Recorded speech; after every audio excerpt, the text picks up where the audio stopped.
Netcoins Pay app. The pros, the cons. The Netcoins Pay app is one of the latest tools to bridge traditional finance and crypto spending. It promises easy access to crypto payments and instant conversions, but is it really worth using as your go-to crypto wallet?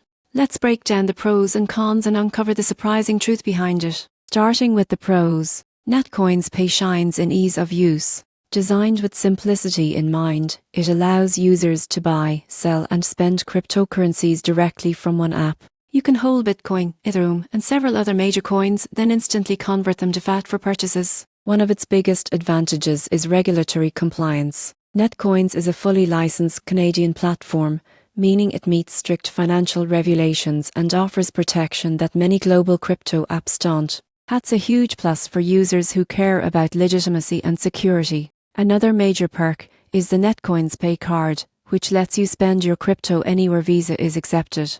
It automatically converts your digital assets into local currency at the time of purchase, making crypto use feel seamless and practical. The app also includes real-time balance tracking, price alerts, and two-factor authentication, providing a mix of convenience and safety. Now for the cons. The biggest limitation is geographic availability. Netcoins Pay currently serves mostly Canadian users, so international access is restricted. Another drawback is that it supports only a limited list of cryptocurrencies, focusing mostly on the major ones. Lastly, because it relies on conversions for spending, transaction fees and exchange spreads can eat into your crypto balance over time. In conclusion, the Netcoins Pay app is an excellent option for those who want a simple, regulated, and user-friendly way to bridge crypto and real-world payments. The surprising truth? It's one of the most practical tools for Canadians, but global users may still have to wait for their turn.